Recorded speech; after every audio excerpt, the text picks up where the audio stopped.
Joe, there is so much freaking drama around this live-action Snow White movie, and it just won't quit. Oh my gosh, what happened now? The drama keeps coming. What happened this time? Well, I'll tell you what happened now, but let's go back about a year. Okay. To give the people some context, if they're not up to date on the drama of the live action, yes, because Disney's been doing live action remakes of all their classic movies.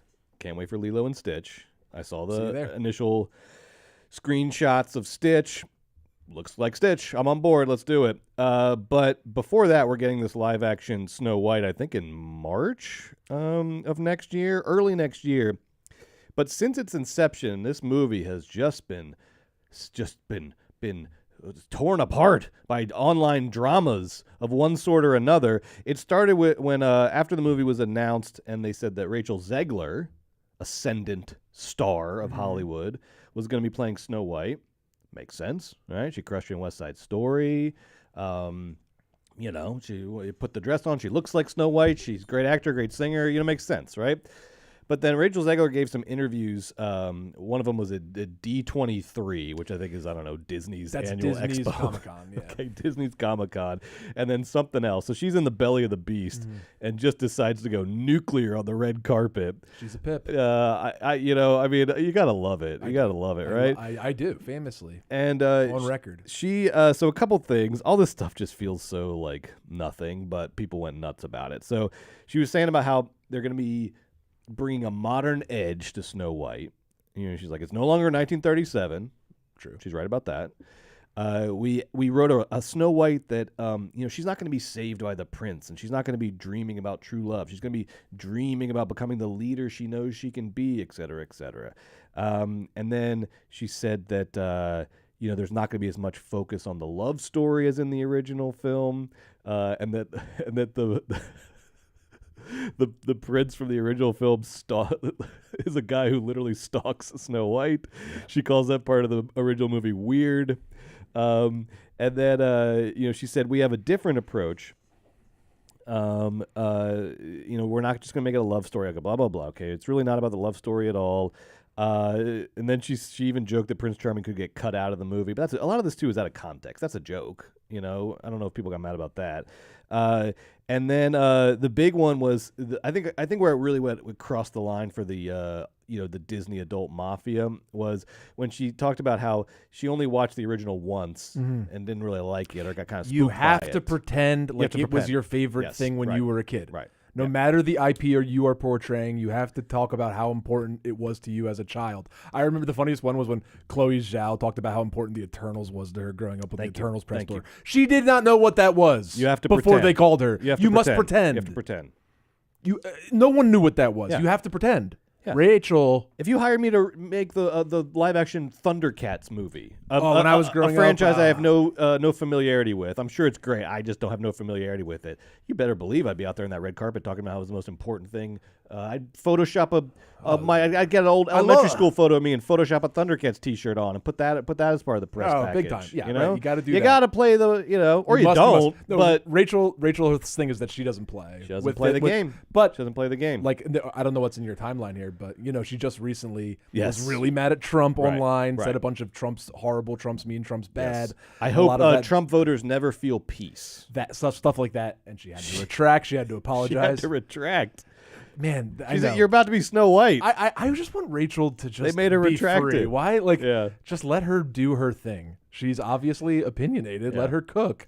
I did love her phrasing. It was like she put like an ancient curse on Trump voters. May you never know peace in this life or the next. She's an intense from Gladiator. young woman. Yeah, I whatever. Anyway, so good for her. And then she described the remake. This is probably what really sent these maniacs online over the edge. She described the remake as a more PC Snow White. I think that really pissed people off. And that came to be true when people saw the stills of the Seven. Okay, because this is when it starts to get in over its head financially. Because this they can probably whatever. And this was a year ago. People are going to move on from this, but when they released stills of, instead of doing the Seven Dwarfs, they were going to do like the Bandits, and it was this ragtag group of. It was a diverse crew of tall hipsters. Yes, that but they all had Snow sort of White. like patchwork clothing and sort of Yeah. they were sort of like a traveling group of actors or something was the vibe, right? And that was going to be instead of the dwarves, and apparently that was like roundly rejected by the online fans. They said we want the we want Sleepy and the other 6. Fair enough. Yeah. Assuming there are hardcore Snow White fans, which is what you're telling me. Yeah. That would be one of my of all the fan complaints. It's called Snow White and the Seven Dwarfs. Let's just just hit our mark and say our lines. You know what it's a lot like is like these idiotic disclaimers that Disney puts on all their old movies on Disney Plus, where before you have to watch the movie, you have to sit there and get lectured by the people who made the movie about how the movie's bad and you shouldn't be watching it. It's insane. It's like either pull the movie off the streamer or don't. It's like you made the movie. I agree with you. You made it. Play the movie. Also, you made it, and then you spent the subsequent 60 years hammering these things into the public consciousness to the point where if I don't show my kid Pinocchio and Peter Pan, he's going to have this weird gap in his cultural knowledge because you guys have insisted on making these things part of the cultural of American culture, an essential part from the theme park to everywhere else. It's like you made the movie, you made it an essential movie, and now you're telling me that, oops, actually, like, you can watch it, but, like, if you do, you're kind of an asshole if you still watch these movies. Like, that's what the disclaimer says. It, like, puts all the responsibility on the audience. You made and also, who's profiting off the movie still? They are. If you really think it's that bad, just pull it off of Disney Plus. Okay. I don't think there should be any disclaimers because I think that parents and consumers and people watching television should just be like, this is from 1937. Yeah. So I have a collection of knowledge about what the culture was like then, and I can just talk to my family about that awkward part of Snow White. Yeah. I don't know why we need the infantilizing disclaimer. That just obfuscates and like confuses. It doesn't like help kids become anti-racist or whatever the initial sort of like impulse of these disclaimers are. It's just about removing crazy. Responsibility. It's just like a legal way of removing responsibility from themselves. And it's like when people do those online apologies where they're like, it's come to my attention that an old statement attributed to me has resurfaced, instead of just saying like, I said this thing. Anyway, so they are doing the dwarves now, but now the dwarves are CGI dwarves. Yes, because so they had to go back and do reshoots and do all the CGI dwarves. That apparently the budget has ballooned to like over $300 million on this thing. So that's now suddenly every little misstep becomes a potential big misstep because this movie costs $300 million. I saw 330. 330. 330. Wow. I mean, Red One cost 250. Killers of the Flower Moon cost 220. Snow White cost $330. Like, what did Lion King was expensive? Well, compared to the other live action Disney's, this is the most expensive. Lion King was $260, made $1 billion. Sure. Beauty and the Beast $255, Little Mermaid $240. So over $300 makes it the most expensive of these live action remakes, and the one with the rockiest road to theatrical release. Because this week the drama continued, Joe, because they started showing a full length trailer of Snow White in front of Wicked, so tons of people saw it this weekend. But Disney didn't release the trailer online in any kind of official way, and so the trailer started leaking online of people like filming it at Wicked, and then somebody got a hold of a Ukrainian 4K version of the trailer, and that got leaked online. Now the weird part is the leaked trailer is still online. Disney still has not addressed this or released their own version of it. I mean, famously one of the most litigious companies in the world. It's their version. It's just for a Ukrainian audience. But why wouldn't they? It's just weird that on the Disney account, this one is still up, and they haven't released it like officially yet. And they also haven't. I don't know why they released a Ukrainian trailer online and no other territory. Agree that that's bizarre. Well, it was a leaked. It's like somebody got a hold of it and leaked it online, okay. And that's why I don't know why they haven't like. You're saying why haven't they taken clamped down yet, or right. When a kid wears a knockoff Mickey Mouse watch in China, they have like SWAT teams come and they take have it off of algorithms. Right. It's all automated. Like if you try to put up like a Mickey Mouse T-shirt on TeePublic or something, literally before the day's over, you will have like a cease and desist in your inbox. It is automatic. So why is this? why are these like Sloppy. bootleg trailers still out there? Why has Disney not addressed it? It's just weird. It's maybe it's like they fired all the people in the department to go get all the IP collected, or like maybe here's some things that we posited earlier. Number one, they all just threw their hands up and said, it's Thanksgiving week. We'll do this on Monday. That's what we do because there's 10 people that work here. That's Disney, sort of what I have to feel like kind of happened. This production also seems like a bit of a mess. Yeah, that's what I think. I think they have a lot of fires they're putting out, and this one they haven't even gotten around to the trailer thing yet. Also, so apparently the fans didn't like this trailer. This trailer is completely and totally fine by my account. So that's what we also have to address is like Joe and I watched this trailer. It's fine. It looks like what you would assume the live action all of remake. It looks like the Little Mermaid, but this time they did Snow White. It looks a little better than the Little Mermaid one. Like if anything, this is one of the better trailers that they've released for their live action movie. I don't understand what the problem is. Like how about this? It looked twice as good as Wicked, a movie I loved. Yes, right. Very good point. Yeah. So. But people online, the Disney adult mafia and so forth, were really pissed off about it. Get a life. Yeah. What they're pissed off. What they're pissed off that there is a trailer in front of Wicked, but it's not online. What level of entitlement have fans, whatever the fuck that is, consumers reached? Where, hey, you put a trailer out in the movie theaters and didn't put it online. It's like, whoa, are you in charge of marketing and distribution at fucking Disney Live Action? Like, shut the fuck up. Why do you get that? What do you mean people are really mad about it online? Well, they're mad about the actual trailer itself, like the way it makes the movie look. Because what you were describing is my point of view. Okay. I see. Sorry. No, I don't know why there's this vacuum of with Disney just sort of not responding to it. But the fans online think the movie looks like crap and that Gal Gadot is a bad actor. I mean, it does look like crap, but it doesn't look CGI looks crappier than the other ones. Yeah, so I don't know. But this is just the bad press continues. The sort of mini little fires keep cropping up that they have to push out, and the budget keeps going up. You lose. So you need for 330, you need a $1.7 billion Wicked lead up where it's just nothing but like good vibes. Right, your stars are killing it at the junkets. Right. Little viral memes. That's what you need. Like. Not if you're having all these problems and the movie costs $330 million, we're not looking at a good situation here for Disney, I don't think. Can I get on my high horse 1 second? Get on that high horse, move baby. On from Snow White. Yes. Okay. They cast a bunch of non-dwarf actors at first. Right, and to be the bandits. And then everyone got mad. And then they made the dwarves. All right, we'll do dwarves. But then made them CGI. Right, yeah. Dwarves isn't a magical creature. Right. Dwarves is a kind of person. It's not like 7 dragons where you have to make them on a computer. Why didn't they cast 7 actors to play the part? Because I'm dead serious. I think the actual answer is because they did that under duress. And so, they went back and reshot the dwarves because of the negative fan reaction to the bandits. And so, I think by that point they might not have. You know what? I'm not giving. No, you can do anything if you can make them all magical, small CGI dwarves. You can reshoot.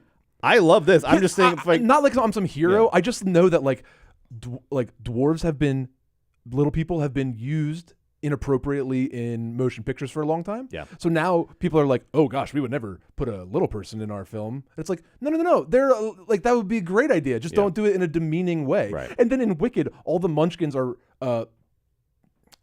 forgive me, I'm not sure the right vernacular. Yes. But regular sized people that they shrunk to make little. It's sorry, little people exist. They're actors. Remember Peter Dinklage's whole thing every time he won the Emmy 700 times in a row was hey, we're actors. We're happy to act. Yes. This would be great. Thank you for my thing. I'm nice. But there's lots of wonderful actors that are dwarves. It's so bizarre. I know. It's that thing of by the way, this isn't my And I thought this was I don't know a lot about this. This is just a guy just reacting to a thing. Well, I just wonder, am I right? Am I wrong? The point you raise is interesting because it's this is supposed to be they said it's the woke the PC Snow White. So it's but it's this classic Hollywood liberalism where it's just about box checking and it's not about agency and labor and the things that actually matter. Putting money in those actors' pockets. Yes, that's the only thing that matters. Representation on screen is lovely. Representation financially is justice. Great. My God. Yes. Did we learn nothing? Didn't we just have this conversation for 2 fucking years? No, I don't know. Because for I think for whatever we want to call them, Hollywood liberals, whatever. It is about me doing a good thing. It's so stupid. Not about people who have been historically disadvantaged gaining new sort of agency, financial control over their lives, financial independence, roles, opportunities. It's never about that. It's about me checking a box and doing a good thing and being on record as doing a good thing. Well, but I think they did miss a big opportunity here. And I was just strictly speaking from like big opportunity. The perspective they just missed one of the most obvious things in the world. I meant when they decided that they needed to include the dwarves. Then there's an opportunity there. Yeah. And I think from their perspective, they probably thought like, it'd be messy to have actual humans here. Let's just fucking do it on CGI. Let's do it on the computers. That had to have been the calculus. I'm sure, but now it costs $330 and whatever. Yeah. And then my final say on this, and I know we've spent a while here on Snow White, but just Zegler's great. Back off. When young women want to speak their mind about politics these days, and that sometimes they say it and they sound like a 20 to 25-year-old person talking about politics, we can just let them do that because they're 20 to 25 years old and they speak very passionately, and you might not like that. But like, remember those Chapel Roan? Everyone got mad at Chapel Roan because she was like, I feel this certain way. It's like, like she's 20. Leave her alone. Stop bothering these especially women. Stop bothering these young women. Yeah. Do you feel this? Like, young women are like, just like talking. I bet Zegler in this like moment a year ago was being like borderline charming. Like maybe she was being funny or flippant or herself or personable or interesting or just like, and then we have to harp and torture these people, these actors, these performers because they don't like do it correctly. Like and they're 22 years old, and then the question is like, what's doing it correctly even mean? It's just leave them alone. I love that. That's a good opinion. I would slightly modify that. I would say I find Rachel Zegler to be a little corny and obnoxious. I know you do. And I love it. And I support it. You're bad. And I think she should have the right to be corny and obnoxious and not have it affect her career in any way. I think it makes her a more interesting celebrity. I support it. And I've got no problem with it. All right. That's our opinion. But I'd be lying if I said I found her, sort of like charismatic and charming. But that's just me. I don't find her necessarily charismatic or charming. I think she's a good actor, and I think she's a good musical. I think she is a very good actor, and I think she's a very good actor, particularly in these like big she's properties. She's in the mix for a reason. She's talented. Yes, I think even in like Drek, like that Hunger Games movie, she finds interesting moves. I think she's a talented, resourceful actor. I hope to see her in a lot more big movies, and I think none of this shit should affect her career prospects at all. I just find her a little obnoxious and smug sometimes. I'm sorry. But she's a fucking movie star. Like, when did that stop being... Keep the actors annoying and keep them smug. Yes. When do we forget that that's the point? Let Rachel just go on and on and on about whatever she wants. Yeah. She's going to be right 80% of the time. Yeah. All right. Enough of that. Yeah, and I'm just saying like a tad, a little. Like a good amount, honestly. Like a nice, good, solid amount. We got a lot of shows. We got a lot to talk about. Oh my God, we almost hit the 30-minute mark. We haven't even got Are you serious? No, not quite. 15, 20 minutes. Here we go. All right. Look, Joe, this week on Movies, baby, it's the big one. Oh my God, you can call it Glicked like the normies do, or you can call it Wickediator 2 like we do. I've never said that out loud until this moment. But whatever you call it, it happened. Wicked and Gladiator 2 came out this week. We saw them. We're going to give you the lowdown. Plus, we're reviewing Steve McQueen's Blitz, and we've got all the hot Hollywood news and box office updates that your little belly can hold, baby. And that's just in the first half of the show. In the second half, Joe, this is only for Patreon subscribers. Weekend at Bergman's is back. Our 1980s season rolls on with a very big showdown to kick off the holiday season, Joe. Nothing says Thanksgiving like Cruising versus Roadhouse, baby. 1980s Cruising versus 1989's Roadhouse on opposite sides of the decade. Bookends. Violence in bars. They were both distributed by United Artists. There's a lot of interesting parallels here. And this pairing was suggested by our good friend Colette. So shout out to Colette. This is a hell of a pairing. I loved rewatching these movies in conjunction for Weekend at Bergman's. We've got thoughts, but that's only for Patreon subscribers in the second half of the show. What do you say? Should we get this party started? Margo, why don't you roll that theme song?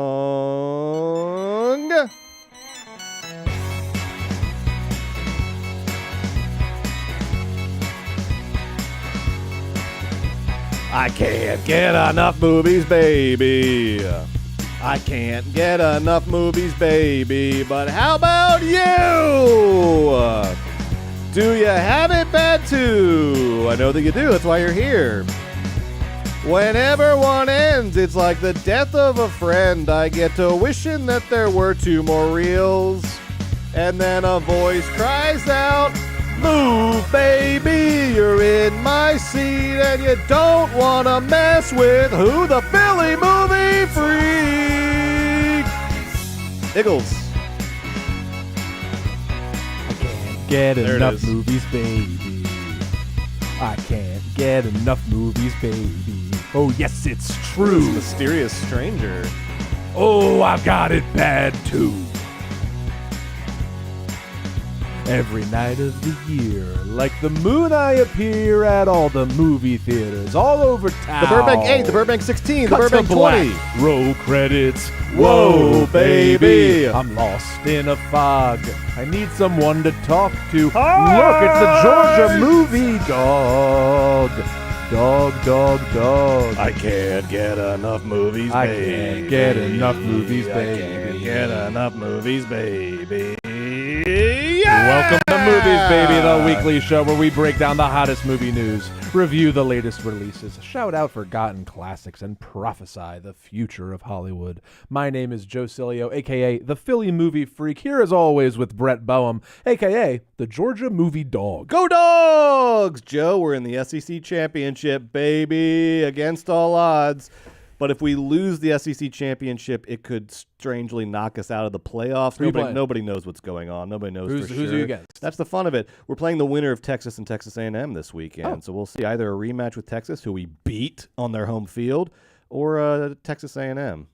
But we're not here to talk about that. No, we're here to talk about the movies, baby. And if there's one thing that I know for sure about the movies, it's that some of them make money and some don't. Margot, show me the money. There are two kind of movies in this life. Those that make money and those that don't. Bonhoeffer. Wow. Here we let's talk Bonhoeffer.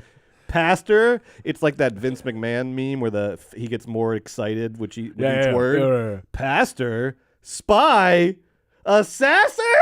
That's really good. No, we're here to talk about Wicked and Gladiator, baby. The biggest week at the box office so far this year because we had not one hit but two hits, baby. Not surprisingly, Wicked and Gladiator 2 took the top two spots in that order. Everyone saw it coming. It was just a matter of how much they were going to make.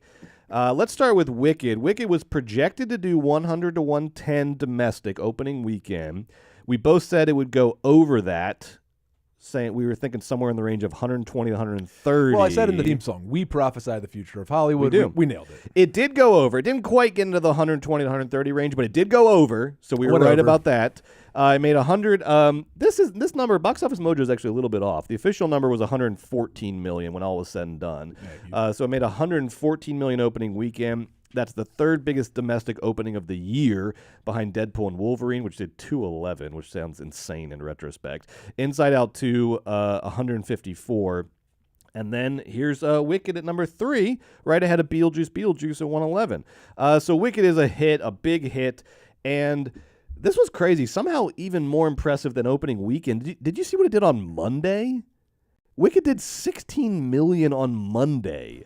Like Monday is the down day. Right, it's like the day nobody's going to the movies. Did 16 million, and that is not surprisingly the biggest November Monday ever for a movie in November. That's awesome. So 16. So what that's double like 90% of the movies. So people are rabid for Wicked is what that tells me. Like they're like you can't run them away with a broom. They're desperate. It's like a zombie attack, desperate to get into the movie theater. On a Monday, they're desperate. On a Monday, you couldn't get a seat to Wicked. The good Wicked fans have been waiting almost 20 years for this movie, Brett.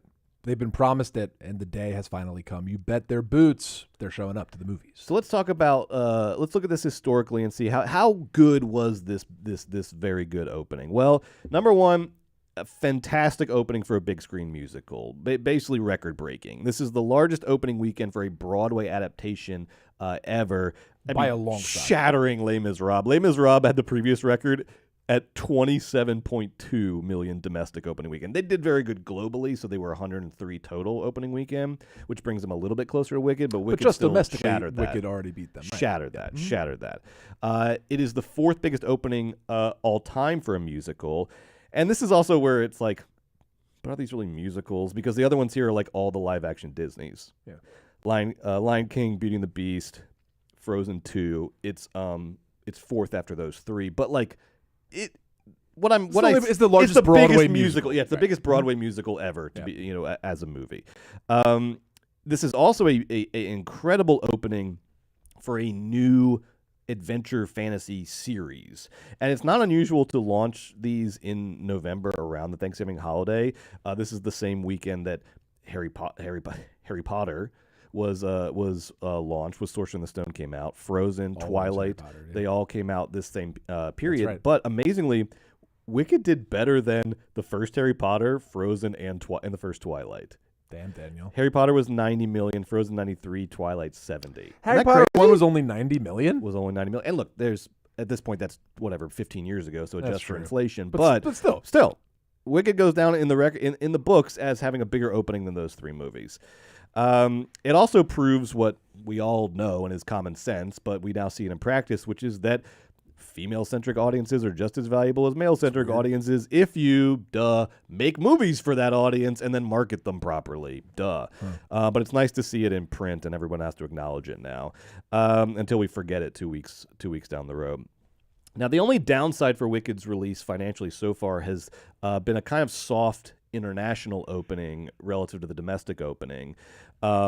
So far, it's made like 50 million so far internationally, which is less than what Gladiator 2 has made internationally, even though Wicked had the bigger domestic opening. So I guess it's a property that just doesn't travel as well. Maybe that's, you'd think of, music being the universal language. I don't know. Broadway is here. Yeah. What if that was like my analysis? Well, Broadway's in New York. America, so yeah. But for whatever reason, kind of a soft worldwide opening so far. It hasn't opened in China yet. Compared to the biggest movies of all time. Thank you. Yes. You know what I mean? Yeah. Like, I get that you're right to contextualize, but compared to the biggest movies of all time, you're right. Wicked was a little soft overseas. Just a little soft. That's really the only downside. Otherwise, just a smash hit that shows no. And we're not even into Thanksgiving yet, dude. This will have such every fucking family in America is going to go to this movie this weekend. Such a tale. Think of all the fans that are going to double see it, and then they're yes. already on Christmas. They have the sing-alongs, sing-along screenings. There's going to be a whole second wave. This thing will be making money until the New Year's, past New Year's. This thing is going to make a ton of money. And will probably get awards nominations, so people will keep seeing it through. It'll have a massive VOD release at some point. So thank you for adding all this, because I just want to say, big old hit on Wicked. And the question now is, how high can it go? How high can these numbers go? Over $1 billion. You say over $1 billion, so it'd be the third $1 billion movie of the year. I guess I'm being a little aggressive because it was a $200 million global opening. It's up to 178 million globally going into its second weekend. 178 million first weekend. Maybe I'm being aggressive, but I don't want to. Maybe 800 million. The tail's going to be nice and long and healthy. The thing in its favor for $1 billion. $1 billion is hard. That's very hard. That's high, especially with the trajectory won't work out. But because it's going to have these sort of waves of interest with this. The only thing about the sing-along screenings is it's like 400 theaters. No. Listen. I overstated the case, but still, it's going to be around 700, 800 million, and that's part one. And that's what I think is 700, that's 800. Great. I think a very good outcome for Wicked is top 5 for the year. I think that's doable. Assuming that Moana 2 is also going to crack the top 5, which it probably will. That's what it has my little birds are telling me. That's what I'm hearing. It's going to have to beat Dune, so it's going to have to get up to about 715 million. So it's got a long way to go. But around there. You think if it does 750, 800, it should be in the top 5 for the end of the year, which would be amazing for a Broadway musical adaptation and a property that people are like. I'm also like, is everyone this familiar with Wicked, or like they just know the poster? Like I don't think it's a property that people are like overly familiar with. Well, you were never a 15-year-old girl when it came out. But true, but also you have to it's not you can read the book, but we're talking about the musical, right? So I'm talking about the musical. But Twilight, Harry Potter, you just go down to Barnes & Noble, get the book. Yeah. Wicked, it has to be coming to your town. Broadway, you have to buy $70 tickets. You have to be able to afford $150 tickets. You have to go. So it's just I feel like for a lot of people, and maybe this contributed to its success, it might have been a thing that you were sort of familiar with, but had never seen in its full glory before. I had never seen it in full glory. Me, theater boy. Right. I never saw Wicked. I think that's part of its success. Is that people sort of like Defying Gravity, popular. Maybe Idina Menzel, You just know Kristen Chenoweth were in it. They were in it. You know that poster, the famous poster. You know There's the plot. a dragon at the end. You haven't seen the thing in its like full Never glory seen it. yet. Yeah, That's us though. Well, I just think it's a lot of people just because musicals are not immediately accessible in the way that a book is.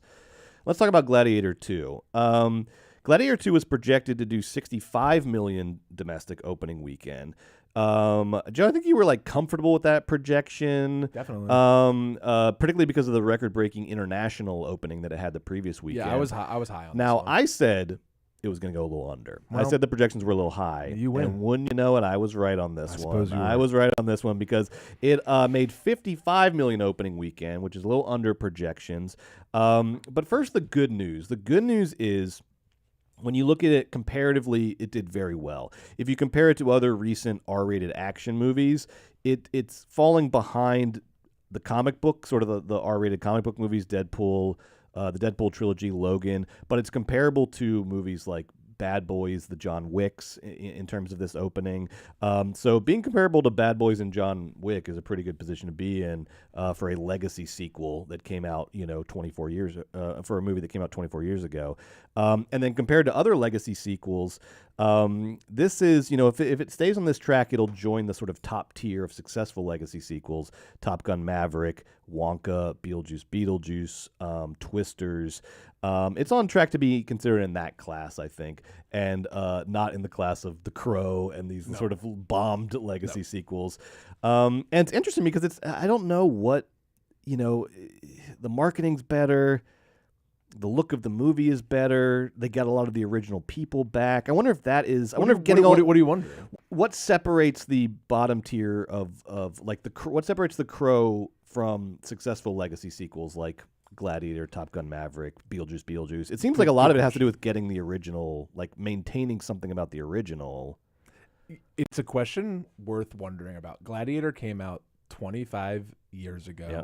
It wasn't based on anything, and there hasn't been any IP derived from Gladiator. Maybe, I don't know, maybe a thing or two, but like nothing really for real for 25 years. And for them to come back and to make this much money out of the gate and to greenlight it at that preposterous price point. Yeah. So the problem with Gladiator Paramount. is it costs $250 million. Yeah. That's the problem. That's the bad news. But, so let's get to the bad news, which is it is just to put a cap on the good news. It basically did the same numbers that the first Gladiator did opening weekend. But blah, blah, blah. Which was a massive I think hit. it just speaks to how popular the original movie was. Yeah. How it's like I rewatched Gladiator this week.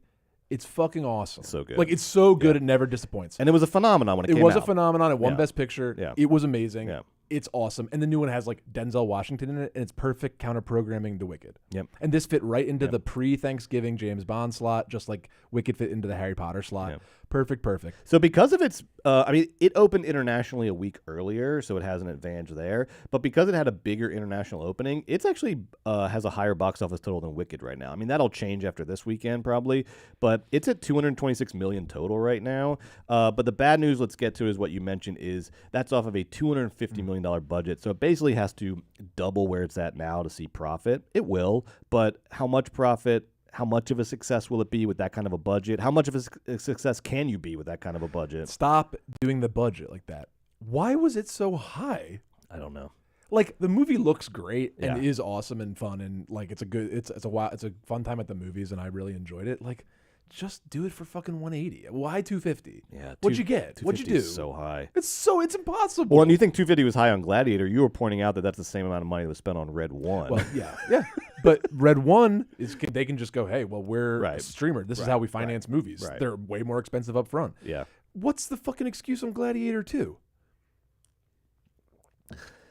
It's hard to know. I mean, Like, I bet those, you know what? I What bet those, really, like- not just CGI, I bet those CGI animals were fucking expensive. So Expensive. Ridley pulls. Like, Ridley is a great like popcorn director, aka like big box office director, has big hits. And people still like going to see Ridley Scott movies. Like, I think that brand still has, like, I'm not saying it's why it made so much money, but that counts for something. Gladiator counts for something. I just can't imagine after some of the flops, like one of my favorite movies, Alien Covenant and stuff like that, that you give Ridley $250 to to take a swing at Gladiator 2, a movie that came out 25 years ago and has had nothing in the middle of it. Yeah. I really got to understand that better. They because they've also been trying. He wanted to turn around a sequel like right away in like 2002, 2003, and just like whatever, development hell, script problems, casting problems, this and that, not knowing sort of what to do with the sequel. And then Paramount eventually, I think, inherited the rights to Gladiator, and then they greenlit the sequel. I don't know why they greenlit such a massive budget. Well, that's why they went out of business. And I had to guess sell, that's why they got bought by David Ellison and know. Larry Ellison. Yeah.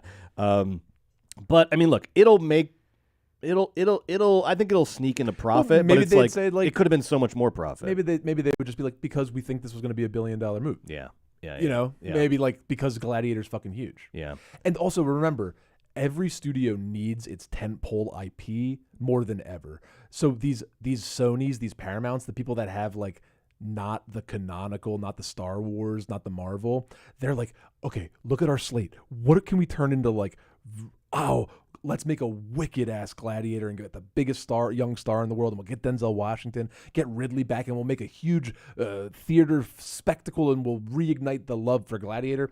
You know, good idea. You have to take care of your IP, and they did take care of it, and it looked beautiful, and I'm glad you give a lot of money for great movies, and Ridley Scott should deserve that kind of money. I'm just surprised based on everything. I was right. It was the fucking rhinos. The rhino was so expensive. Oh, the man, CGI rhino, cool. Yeah. it was very cool. So it was originally greenlit with a budget of, like you said, $165 million, and then it just ballooned during production because Ridley wanted all these things. Why does Ridley have like he's blank on a check at this big point? horse. Yeah, Sorry. Yeah. I don't know how he got the budget from 165 to 250. Maybe this is what we were talking. We talk about this. Like, yeah. Warner Brothers has to make Netflix has to make Greta Gerwig happy. Warner Right. Brothers has to make Yeah. Todd Phillips happy. Yeah. Paramount has to make Ridley Scott happy. Yeah. Alien Romulus made a ton of money. Fox gave Ridley like the green light for another Ridley one, even though those lost money twice. I don't know. It did get 47 million euros back from Malta in tax rebates. Well, so. see, there's probably some stuff we don't understand. There's a lot of stuff There's we don't know nuances about here. All right, But let's talk about this upcoming weekend, because if you thought last weekend was big, I did. You just added a new superstar to the mix, because Wicked's coming into weekend 2 strong. Gladiator 2's coming into weekend 2 strong, and then you're adding Moana 2 to the mix. The original Moana, the most watched movie on Disney Plus for the last 5 years, and we're getting a sequel, and this thing is already setting records in previews. Look at this. We knew it was going to be big. Right now it's projected 130 to 150 over the 5-day holiday weekend. And it's already setting records in its previews. It did 13.8 million in preview screenings on Tuesday, which is the biggest preview ever for a Disney movie, and the second best preview ever for an animated movie. It must have been like a Despicable Me movie is number 1 if it's not Disney. Oh, it was number 2. They really fucking botched that one. Yeah. And then if you compare to Inside Out 2, which is up to like 1.7 billion, is the biggest movie of the year. Inside Out 2 only did 13 million in previews. Moana 2 is doing bigger previews than Inside Out 2? Could it hit 1? There's no way. There's no way it does like 1.7 billion. That was just because... Not 1.7, but all it needs to do is 1.1 for Bob. It'll do Iger. $1 billion. It's going to do $1 billion. So it'll be... I think and this will be all comes down to Mustafa for Bob Iger. Can he have $4 billion earners in 2024? Before what looks like maybe a stinky year next year. That's so right. He's really got to pack him in this year.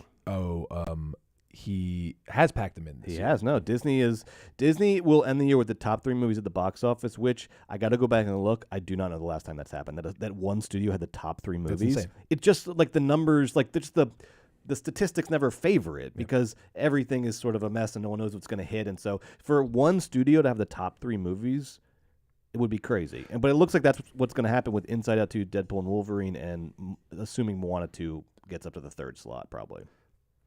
Listen to these fun little facts about Disney's fiscal year and sort of why Bob Iger is taking a victory lap now instead of Q1 of next year. The movie division at Disney this fiscal year made $316 million of profit.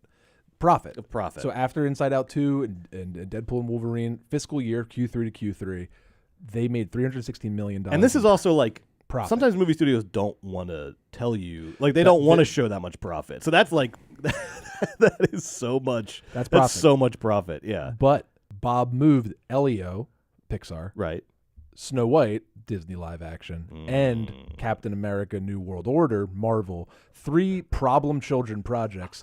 He bumped them all to Q1. Somebody else's problem. Because is Iger going to be gone by that point? When's Iger's replacement coming in? Soon, you're right. Okay, so that's going to be somebody else's problem. But more importantly, he wasn't going to mess up this. Do you know that, we mentioned this on the podcast, Disney Plus created a quarterly profit of $134 million. No, that was the fiscal year, 2024.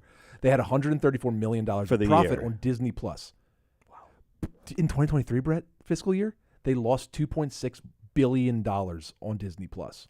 So from 1 year, they went minus $2.6 billion to $134 million in profit. Is that in production costs on streaming only content, or where's the loss coming in? They spent $2.61 billion more on content for the platform than they earned from subscriptions. Because that's back when they were like really making a push for Disney Plus. That's when it was like, and they moved away from theatrical let's make releases. 7 million things for Disney Plus.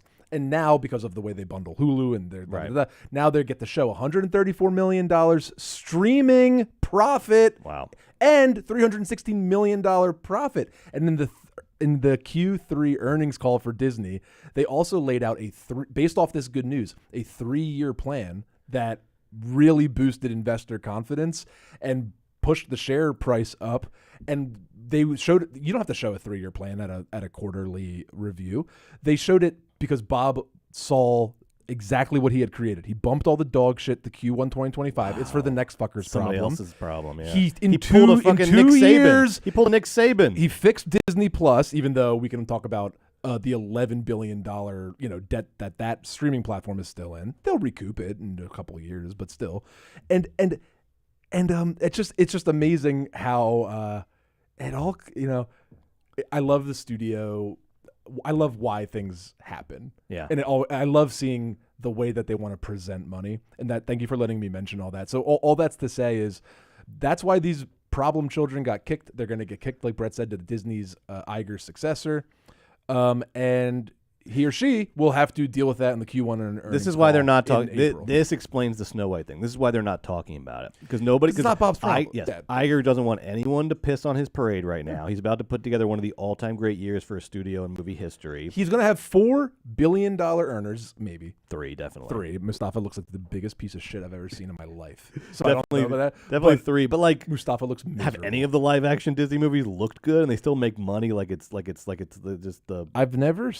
I saw Beauty and the Beast because I wanted to see the exclusively queer moment. Yes. Remember the exclusively gay moment? Yes. And I forget, it wasn't impactful. No, it's like that. That was the best. That became like a season-long plot line of the other two. That was so funny on the other two when they did all that.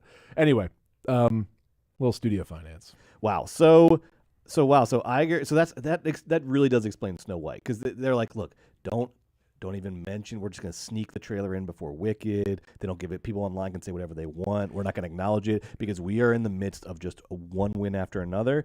Anything that has to do with Snow White, we're pushing the next year. It's going to be my successor's problem. I'm just going to leave them all the dog shit. That's and fine. I'm going to ride off with my golden parachute, baby. That's fine. He left. Chapek cratered it. And in 2 years, via the miracle of, I understand, studio financing and the way that you can craft narratives with numbers, also having Iger righted the ship in a lot of ways. Okay. Also, just a big asterisk here. He has, bar none, the just easiest library of IP to make money off of in Hollywood history. I mean, like Disney's acquisitions at this point. How does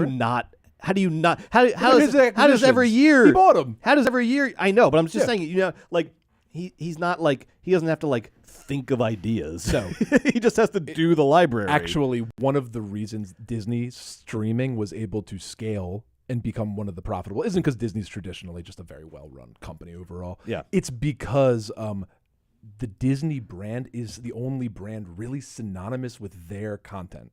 My mom knows who made The Little Mermaid. Yeah. Disney made The Little Mermaid. Right. But when my mom does not know who made Blitz. Yeah. Yeah. Where's Blitz? Oh, what is Blitz? Where is Blitz? Good fucking luck. It's on Apple Plus. I loved it. But we'll get to that later. Do you know what I mean? Like that's Disney's. You're right.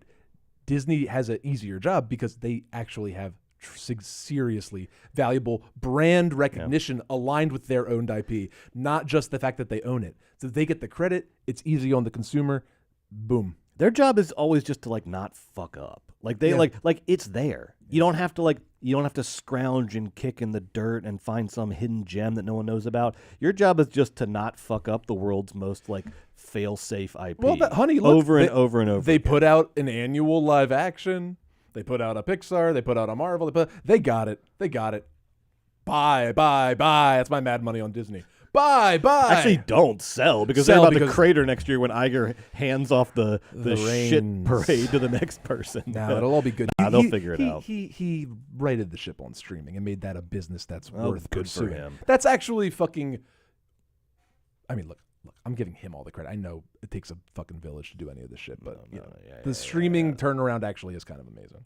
Now, before we get off box office, I want to get some projections for Thanksgiving weekend because this weekend has the potential to set 2 records. Number 1, Moana 2 has the chance to be the biggest Thanksgiving weekend opening of all time. It has to beat out Frozen 2, which made $125 million in 2019. You think it beats? Do you think it goes over 125? Yeah. I agree. I think it beats out Frozen 2, and I think we have a new champ for Thanksgiving weekend. Now, if Wicked and Gladiator stay the course as well, we could have our biggest overall Thanksgiving weekend of all time, which right now is 2018. Listen to this classic slate. 2018, we had Ralph Breaks the Internet, Creed 2, and Fantastic Beasts: The Crimes of Grindelwald. Somehow those 3 movies collectively, plus whatever else was in theaters, garnered $315 million. Pre-COVID movies. That's incredible. Right. So if it goes, I don't know if we can go over 315. So if Moana does 150. I mean that's max. They can't beat that weekend. That's max. That's going to be really hard. I think Moana does like 130. So if Moana 2 does 130, Wicked does what, like 70? Yeah. That's 200. Gladiator does 40. Well, I don't know if it gets to 315. Was that domestic? 315? How did it do not that? getting there. How did that do that? It really was pre-COVID. Yeah. It was just, wow. Well, look what Ralph Breaks the Internet, Creed 2, and Fantastic Beasts could accomplish pre-COVID. Jeez. 315 million. So our projection is Moana 2 beats Frozen 2, becomes the biggest Thanksgiving weekend opening of all time, but that in total the weekend is not going to become the biggest weekend of all time because Jesus, how could you? That's like looking at like Jerry Rice's like records where you're like, oh, no one will ever like how? No, that's not even possible. There's just not enough games to get there. Not going to happen. I don't think it's going to happen. So good news though for the year because it's been a real roller coaster ride in the box office this year. And I think by our last episode of the year, I want to do like a big box office recap of the year. What did we learn? What were the big takeaways? But for now, the roller coaster ride continues. Strong summer, huge downturn in October because Joker 2 bombed so hard. But now we're on the verge of one of the biggest Thanksgiving weekends ever. So the ride continues, baby, and it looks like it's going to be a similarly rocky December with some big movies and some stinkers. And speaking of that, let's get into movie news. I got a couple items for you this week, Joe. The headline I want to talk about is comic book movies continue to be in this weird, awkward kind of transitional phase where they don't have nearly the dominance that they've had for the last 15 years. I mean, it's been the most reliable box office genre easily for the last 15 years, thanks mainly to the Marvel Cinematic Universe, but of course DC having some big ones in there as well. But it's going through this kind of awkward transition phase as it waits for these new Avengers movies to come together, but there's a lot of problems with those, as it waits for the new Spider-Man movies to come out. It's trying to find some other IP that it can sort of build into some franchises, but it's really struggling to do that. And sure, Deadpool and Wolverine crushed, but that seems to be the exception that proves the rule this year, because 2024 is set to be the first year since 2015, as we've said before, that only one comic book movie cracks the top 10 box office. It's probably just going to be Deadpool and Wolverine, because I want to talk about the tortured story real quick of Kraven the Hunter. I don't think Kraven the Hunter is making the top 10 this year. This movie is set to come out in December, and it is part of Sony's extended Spider-Man universe. So that's like the 3 Venom movies, Morbius, Madam Web, and now Kraven the Hunter. That is a lineup. Right? That is a lineup. That's a wacky, fun lineup. That's funny. Why aren't they doing better? I love that wacky lineup. Me too. Well, look, here's the deal with Kraven. It's a character that I don't think a lot of people are familiar with. I thought it was a joke. I never heard of this. It only has a $130 million budget. That's nice. That's still too much. That's a lot. That's Should have been I guess 88. yeah. No, it is a lot. How about 80? It only sounds For good Kraven the Hunter? compared to Gladiator 2, but that's still a lot of money.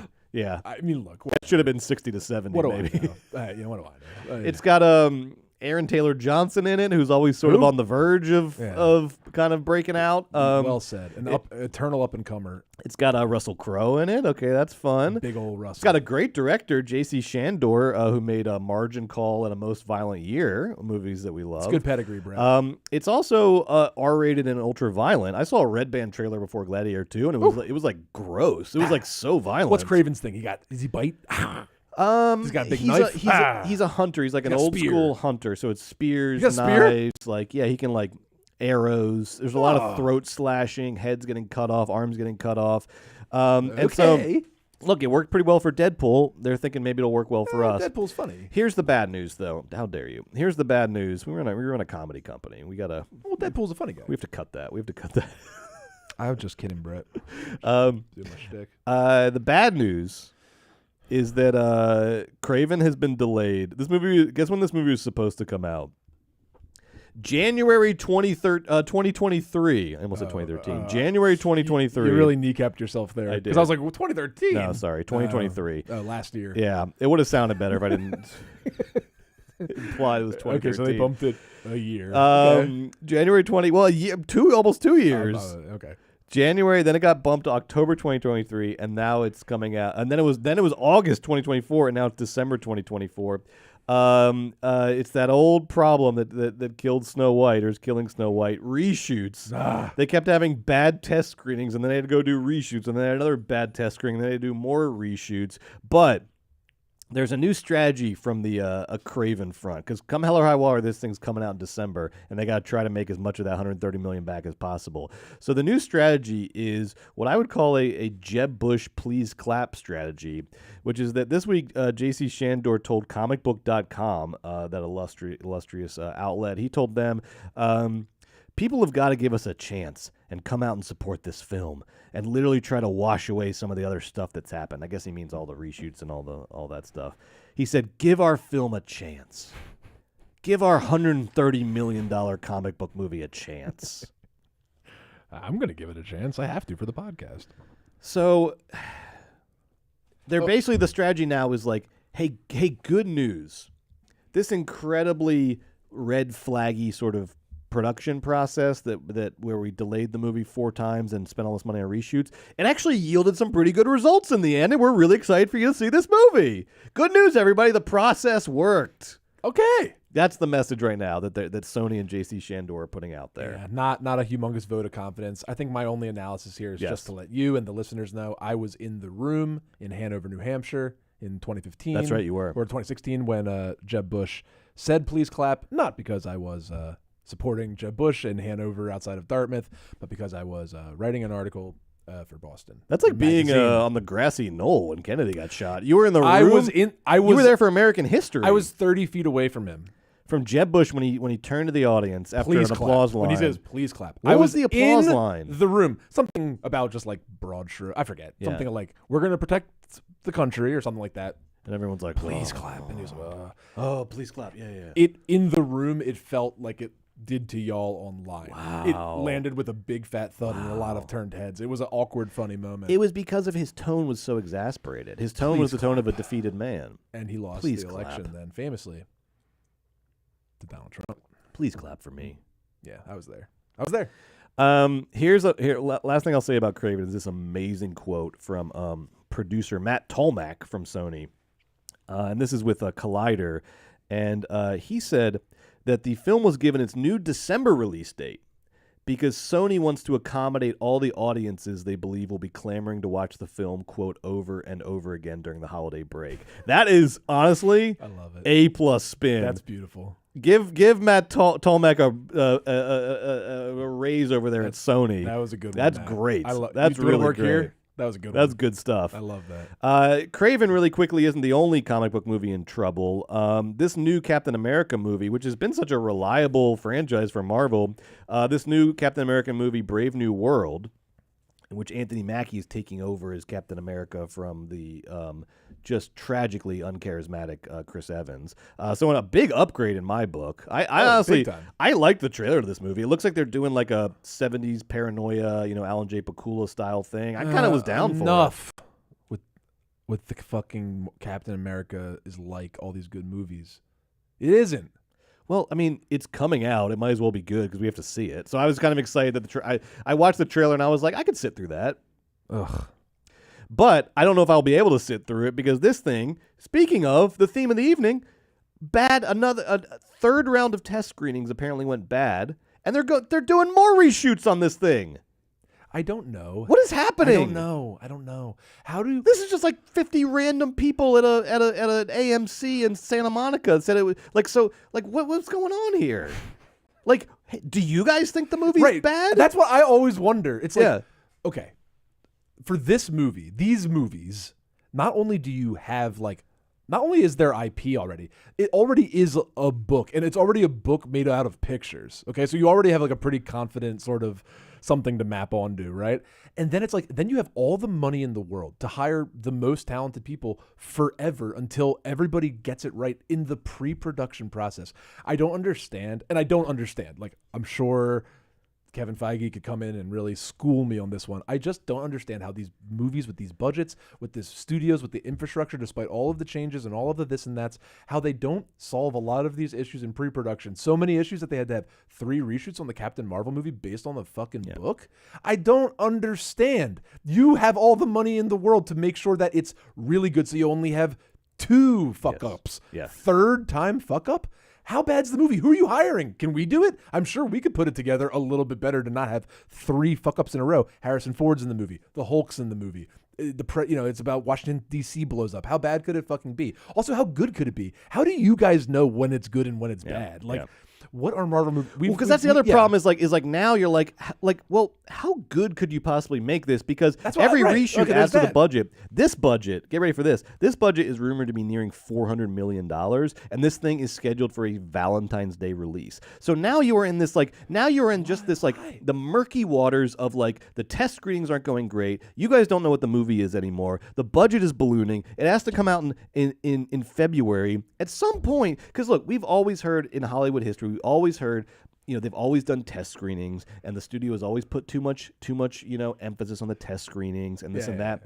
But there was always the other side of the story where the director or the producer would say, "Fuck you, I'm not changing a fucking frame," and then would sneak into Warner Brothers in the middle of the night and steal the originals. Or the genius team took the note and had an amazing creative solve. Yeah, right. Where's that? Right. Where's that? I like taking notes from the audience, just how do you unimpress a Marvel audience 3 times? How hard could that possibly be? Because I'm not pretending that test screenings are some new thing. What I do think is new is these massive creative bureaucracies that have no center and no compass and don't know what they want the movie to be. Because at some point, you have to decide what the movie is, what is good about it, and you just have to believe in that. Yeah. And even if you don't get that, even if you have a test screening and nobody got it, you have to believe that the movie's better than the test screening. It will find its audience. Because also, how many stories have you heard like that about a movie that had a shitty test screening and then fucking blew up?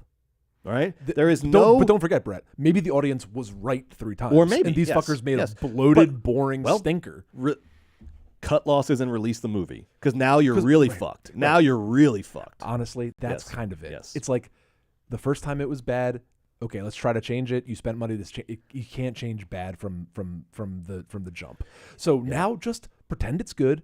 Release it like you always do. Yeah, hire this Sony producer who he's great. He'll be like, it's fucking great. I love it. It's 4.5 hours long. It stinks. You can't hear it. The budget's only $400 million. That's a steal. I've seen this thing, and it is. Captain America 5 cost $400 million. You know what's so funny? It's like vacuum of leadership. All we did was just proselytize about the leadership over at Disney and how they righted the ship. But like you were saying, because they swept all the bullshit under the rug onto the next guy or gal. I don't know what to say, Brett, other than comic book movies have been going through a bit of a moment, but the reports of comic book movies' death are far overstated. They'll be back. They'll be fine. Once there's a little bit, it'll be fine. But it really is. I mean, I was sure 2 years ago they were too big to fail. Now it's like they're really they're really pushing it on like, are they too big to fail? We're not. No, we're not. Well, how about this? They're not too big to fail, but we're not done with universes yet as a studio distribution. But here is the problem that's not going away, which is what you said, which is a lack of leadership and vision. Whereas like every one of their movies now is in this position. The fucking Avengers movie is in this position of rewrites and rehires and reshoots.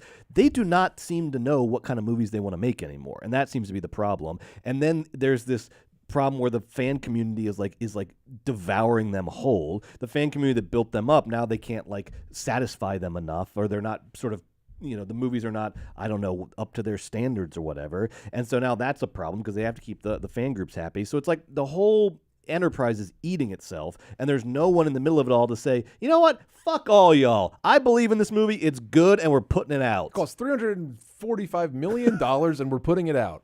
I'm like, okay, that's it. But it would only cost $200 if someone knew what they were doing from the beginning. I know that reviews matter in box office. Like Wicked got good reviews and Wicked did great. Gladiator 2 got great reviews and did great. And we want to write them off, but having positive reviews really does matter for box office success. So I get that that's the impulse, to make sure that the Captain America 17 is like good, so that that's part of it. But you can't just go into $400 million on the 5th Captain America movie during the doldrums of the Marvel Phase 7. No, this is just silly. I don't get it. It's also hubris because they have such lofty. I think they have such lofty conceptions of their own movies that like now everything has to rise to the level of what they. It has to rise to the level of like a MCU movie, and we have to plug it in with the greats into the constellation. Those can cost $225 into the firmament. Next. Last, before we get into the movie reviews, is a little shout out and a recommendation, Joe. Metrograph, a really great, relatively new New York art house theater, started in 2016. Dude, all the New York kids are chuckling at you right now. Like, yeah, what do they know about Metrograph?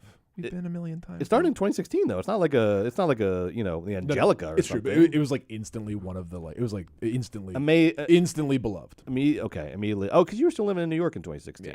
Okay. Metrograph's awesome. You would love it. It's like awesome, pretentious as fuck. There's a gorgeous bar and restaurant on the second floor. All the candy is like bougie nonsense. You would really get off to it. Hell yeah. Okay, cool. I mean, that's not really my personality. You'd have fun though. Okay. But it's like a handsome theater night out in New York. Trendy. I know sounds pretentious. It's not your thing, but I'll put this. Yeah. It's not your thing. I'll drag you along. Okay, cool. Lucky for you. I like going to the movies. Lucky for you, I'll drag you along. I like going to the movies. That's what I'm saying. You're gonna love it. Are they gonna be weird to me like every employee is at every art house theater in this country of ours? What's going on? We need to have a conversation about the way employees at art house theaters act. And I'm just like, I'm not the fucking king of England, but I do need you to treat me like a human being who's had a conversation before. Shout out to this point to the staff at the AMC City Walk who have been nothing but generous, kind, and thoughtful to me all year long. Meanwhile, I try to order. I love those guys. Medium popcorn at the New Beverly, and they oh, she's whisper. mad. I know. They like whisper. I'm like, what are you guys whispering? Like, did I do something wrong? No, I know the woman behind. Did I make a faux pas? I like come out like small popcorn, please. Like Mr.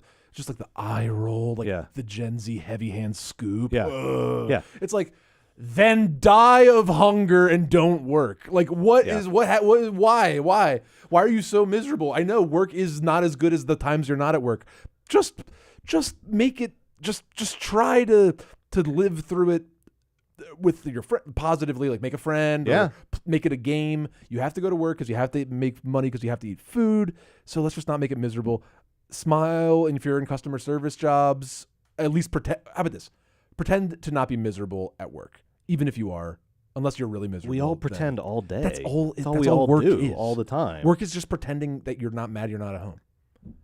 And also, like New Beverly, you gotta go easy. Like this is like if anyone in this theater makes a single sound once the movie starts, we're gonna drag you out by your fucking hair. I disagree with you with my drag whole you out heart. by your fucking hair. Meanwhile, this is a long overdue basement take for me. You've done this 7 times. No, I haven't. Meanwhile, you read Quentin Tarantino, the guy who owns the theater. You read Cinema Speculation, and what are all his favorite memories of the movie theater? When he would go as a kid and yell at the screen, everyone would be sort of hooting and hollering together and have a grand old time, right? And now you go to his movie theater, and it's the fucking Library of Congress. That's not true. It's not about being quiet during the movie. It's about the phones. Their thing is about the phones. No. People talk during the movies all the time. The clapping. Oh, Fauci. Not Fauci. Fulci. Oh, Lucio Fulci made the movie. Oh, and then people like talk and yammer during the movies. They do. No, they do. Joe. They do. No, Joe. They do. If you make a fucking peep, they come at you with they have like hallway monitors that come down the. You are overstating it. That is not true. I go all the time. Joe, false. Joe, my wife Amy can back me up on this. We went to a midnight screening of Society. Look, I'm not going to fight. We went to a fighting you. We went to a Don't drag her. We went to a midnight screen. I'm just saying she can vouch for me on this. We went to a midnight screening of Society, and they literally told us before the movie,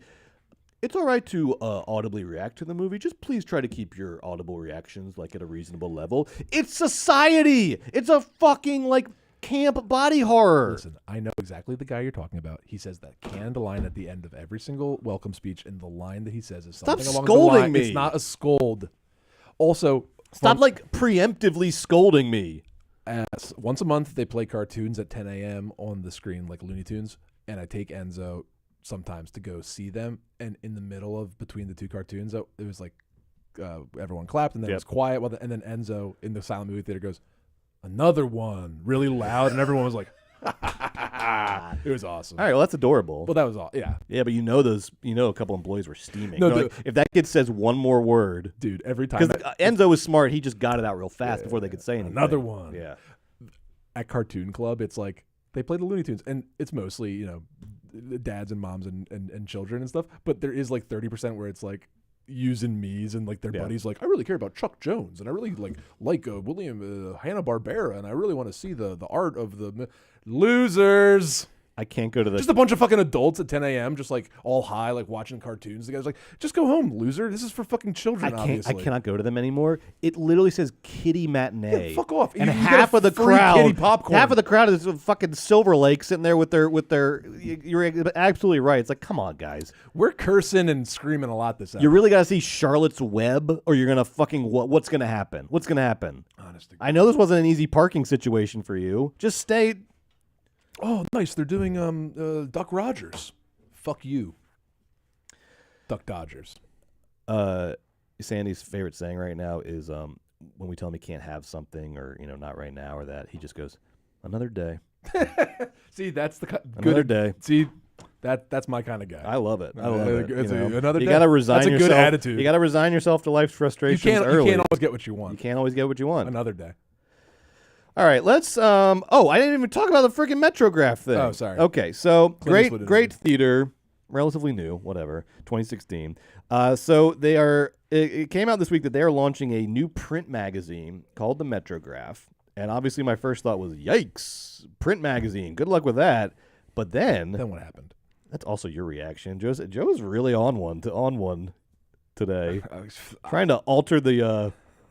The vibe. The vibe. I am so tired and so close to being sick, and I was up pulling all nighters. Now, sorry, I'm so aggressive. But no. This magazine is the shit, and you should all buy it because tons of great stuff in this first issue. But one thing they got, an absolute coup, is they got a career-spanning long-form interview with Clint Eastwood, which this guy does not do press.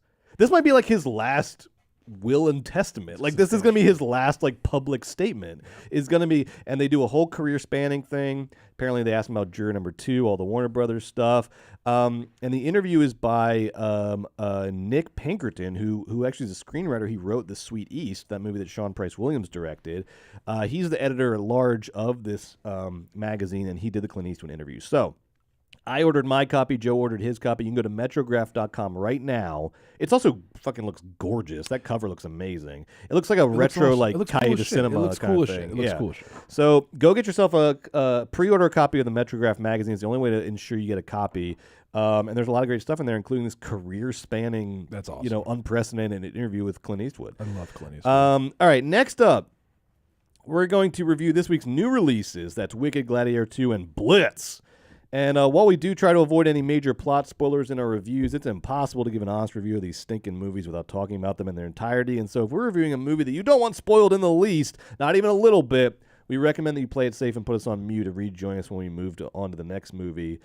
Just keep an eye on the screen graphics and you'll know what we're reviewing. Or if you're listening along, you can look in the show notes for the time codes. We're supposed to be building bridges with the local theaters. That New Beverly rant was probably a mistake. That was mostly me.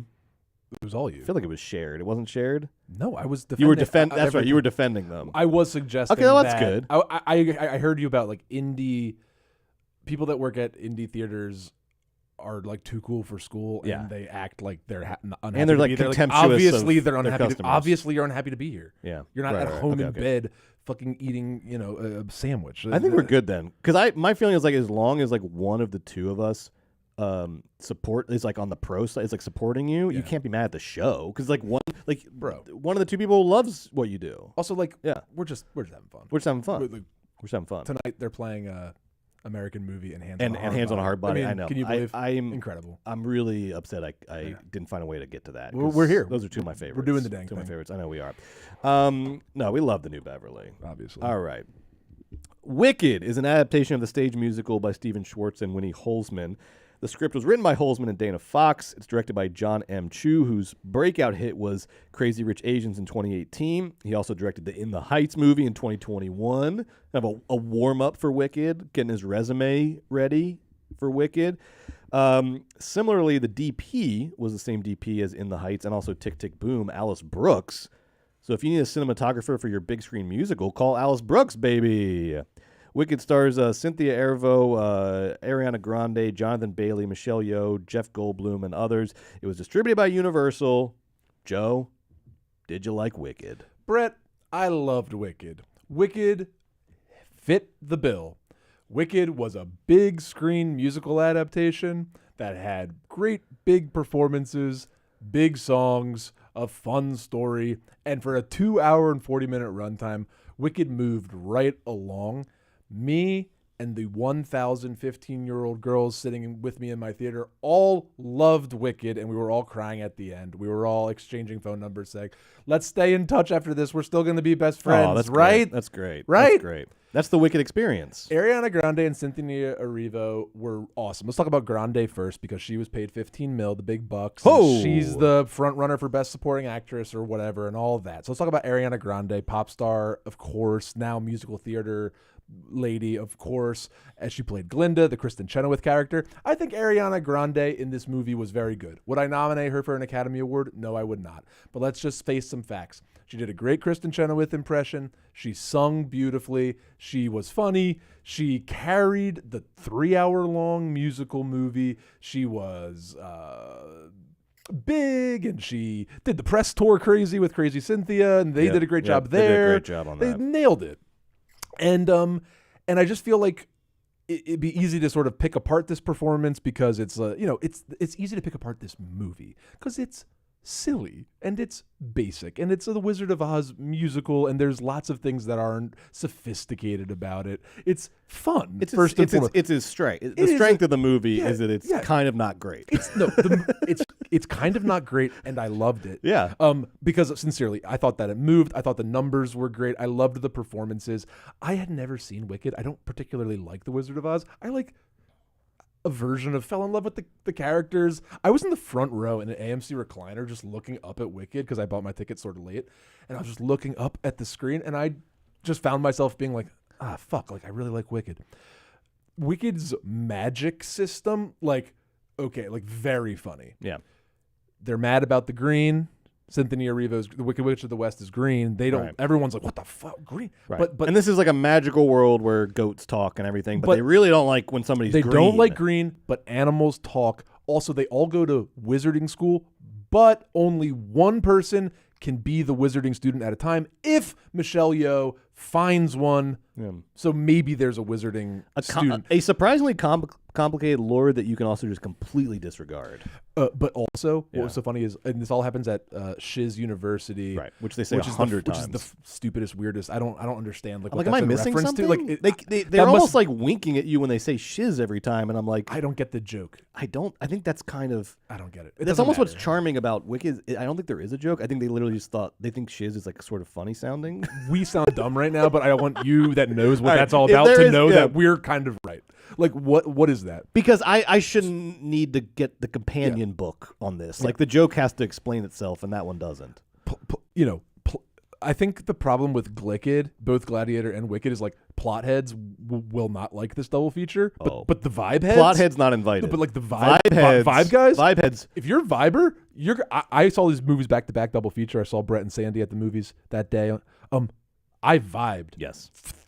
Through 2 3-hour movies like very happily. Plot heads, very happily. Plot heads and like quality cops are not invited. No. Vibe heads get a +1. This is like, it's that meme of the guy who's sad out the bus window, happy out the bus window. It's just like, go into these movies, be the guy happy out the bus window who's just like happy to be here, and you're gonna love Wicked. Yes.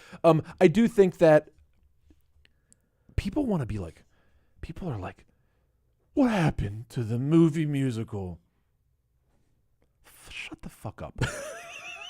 It's like, if you want to watch Hello Dolly, like, throw it on, dickhead. It was fucking the same as the dance they sang. Yeah. Fuck off. I do love. What happened to the movie musical? Well, I don't know. Last year, Steven Spielberg made West Side Story, like, you know, in my opinion, like one of the 50 best movies of the fucking century. So Chicago won all the Oscars a while back. Shut it's the fine. fuck up. You know, I do love that this year's Barbenheimer was. I mean, last year's Barbenheimer was weird. Like a Barbie movie, and then a movie about the Manhattan Project, and then this year's Barbenheimer was a old school Hollywood musical and a sword and sandal movie. That's amazing. Glicked, way better than Barbenheimer. Wow, here we go. Because here we go. Glicked goes down smooth, Brett. Oppenheimer, first of all, you got to sit there and you got to like take like 6 Adderall and like fucking like, you know, take a cold shower, and you got to like fucking focus, and you got to like come out and pretend you weren't like bored. You'd be like, that was really, oh my God, that was so complicated, right? And you got to go to Barbie and be like, it's okay that it's a movie about a product. I'm just going to kind of smile ride through it out. And it is funny enough, and it is charming. It's and actually very subversive. Fun. It's actually, yeah, right. Oh, it's just like, there's so much like baggage with both those movies. And Oppenheimer, folks, I love Oppenheimer. I am one of you. I am a nerd, but also like, let's not kid ourselves. It's a 7-hour-long, boring-ass movie that I love. Glicked's like, zoop, like it's just like a nice, refreshing. It's the easiest 2 movies to watch I've ever seen. Here's a hot take. Easy to watch. Even though Barbie and Oppenheimer will end up staying the test of time as the more like critically appreciated movies out of these 4. Easy. This was more. Glicked was more for the real movie fans, like the down and dirty fucking addicts, like the one that can't. We just have to go to the movies because we're literally getting these like old school genres. I thought were dead in the water, just like coming back in full force. And they're not complicated movies. They don't demand a lot from you. It's just pure spectacle. They demand you actually turn your brain off sometimes and just kind of like vibe and enjoy. Yeah. It was so much better. Like, would I rather watch Oppenheimer or Gladiator 2 tonight? I'd rather watch Gladiator 2. Arrest me. Right, would you rather watch Barbie or Wicked? Wicked every time. Right. So, I don't know. Anyway, I liked Wicked. I thought it was great and cute and charming. And, like, if you're grumping about Wicked, like, you're just like a cranky old man. Like, no offense to all the people that I know that thought it was just okay. Like, you're a cranky old man or old woman. I think Wicked gets credit for knowing its strengths and not trying to be something that's not. I thought that was the best 2 things it did. It is because it's like, It by not putting a whole lot of baggage on, like, you know, it's not like it's not hilarious, but it's not trying to be hilarious. It's like charming to the right ratio that it needs to be charming. It's funny to the extent that it needs to be funny. It's not hilarious, but it's like funny enough. It is like there are obviously a couple songs that are bangers. There's a lot of really forgettable like music interstitials going on, but like. So, like, you can't like, if you don't have it, don't pretend to have it. Just wait until the next banger. And like the themes are from like a middle school book report, but fine. The characters are one-dimensional, fine. Because what this all does is it like lowers the work they have to do so they can just focus exclusively on spectacle. The whole thing is just a massive fucking spectacle that doesn't really demand a lot from you. I gotta imagine this is a pretty faithful, solid adaptation of the musical, which we've never seen. But like, how could it not be? I thought it was fun and great. And like, it's like you did Wicked. I enjoyed. Come get your prize. You did Wicked. You did Wicked. I enjoyed learning about the world of shiz during Wicked. Okay, I did not. I did. I enjoyed. I just could give a shit about shiz. No, I liked all of shiz. I was like, oh, weird. Like, that's what cafeteria is like. Like, it was so I don't know. I thought the movie was surprisingly just charming and simple I- and, a cou- and nice. all right, And the music was great. And there's nothing simple about how talented and vocalist Cynthia Erivo is. Like, you know, she's fucking incredible. I know she's silly in the interviews, but when it comes to freaking singing and acting at the same time, you can't beat that, man. And also, I mean, based on everything we've discussed tonight about Snow White and Captain America and these just slam dunk IPs that Hollywood finds a way to fuck up, a movie like Wicked deserves credit for not fucking up a slam dunk. That's kind of like how I would sum up Wicked. Is it was a slam dunk and it fucking slam dunked it. It didn't fuck up a slam dunk. I would rather stick my hand in a waffle maker than say that John Chu should get nominated for Best Director, but I would rather Open that waffle maker, baby. But I would rather stick my hand in.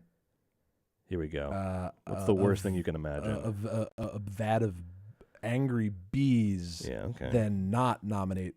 I think the waffle iron's worse. Wicked has to be nominated for Best Picture. Got it. Yeah, no, it does. It does. Because there's 10. Yes. Yeah. And if you're going to have 10, then you have to have Wicked be in there. It should be nominated for Best Picture. But John Chu, God bless him, good job. But I not love the John. movie. Also, not you. Sorry, let buddy. me talk about the one issue I have with this is people are saying Ariana is like a shoo-in for Best Supporting Actor nominee, might even win the damn thing. We have to talk about this because I actually don't have a big problem with that. It's a basic performance, but it's also a classic Hollywood song and dance performance, and that is its own skill set. And it's not gonna, this kind of performance is not gonna look like Marcia Gay Harden or Philip Seymour Hoffman. Like, it's gonna look differently because different things are demanded. And based on what the performance demanded, I thought she nailed it. She did a great job. I agree. However, if we're gonna start nominating these kind of performance, like, I got a backlog of nominees that need to be nominated because nominating Ariana. Here's the thing I'll say: nominating Ariana Grande for an Oscar would be like nominating Austin Powers or nominating Mike Myers for Austin Powers. But also, I think we should be doing that. But I just don't like. It's like we're gonna start doing it now because the popular girl did it, and so we have to reward the popular girl for the good job she did. But it's like, can we, like, if we're gonna start like taking these kind of performances seriously for Oscars, let's fucking do it. But there's a lot of other types of performances like this that deserve recognition for being high level entertainment, even if they don't sort of meet the like super serious sort of dramatic expectations of what the Academy voters think of as a good performance. I'm fine with it. I just don't like that it's like we're doing it because it's the popular girl, whereas like there's a lot of other people that deserve this kind of recognition for similar performances. So hey, look, if we're doing it, we gotta keep doing it. If Ariana's gonna get nominated, then next year's Ariana has to get nominated. Just throwing out there, like last year, Daniel Brooks was nominated for Best Supporting Actress for a musical.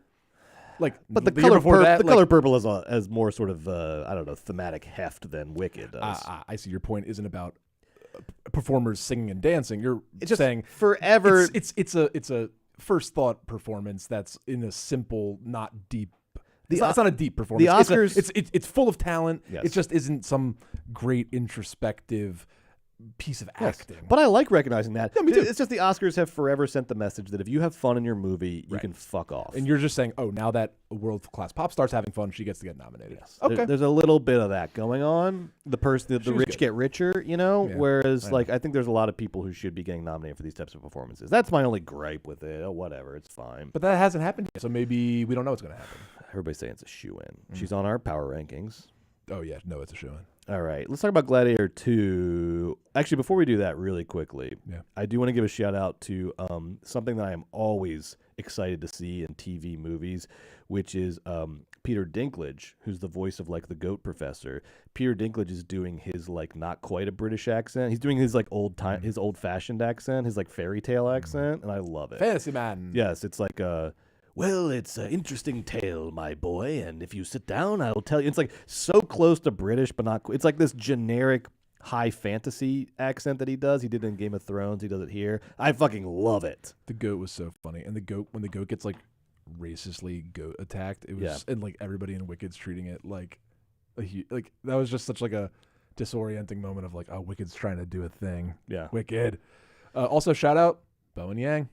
Bowen's in it. Cracked me up. Yeah, and your scene partner too. Everyone very funny. Everyone was great, top to bottom. top to bottom. So yeah, go see Wicked if you haven't already, although you probably have based on the box office. Let's talk about Gladiator 2.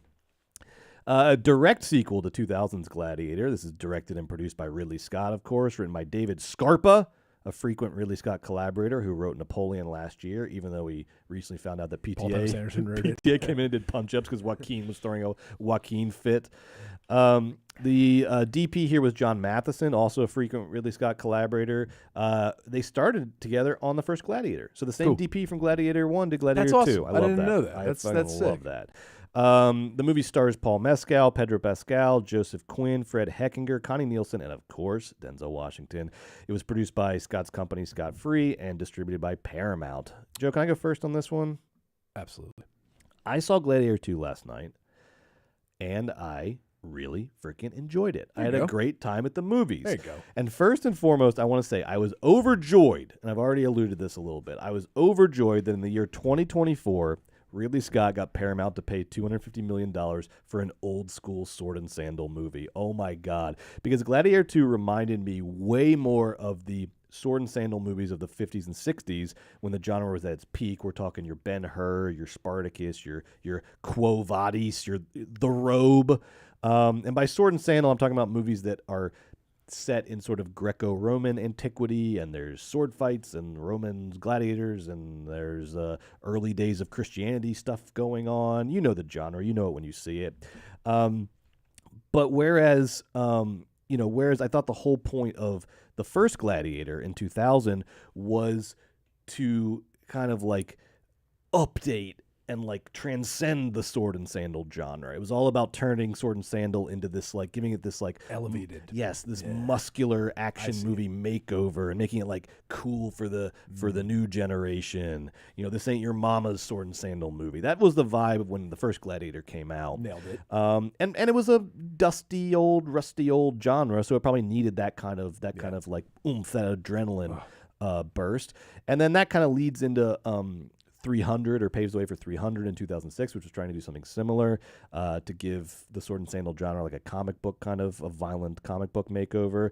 But other than that, the genre really hasn't produced anything of note this century besides those two movies. I mean, it's been known more for its duds than its hits. You know, Alexander is a famous example of that.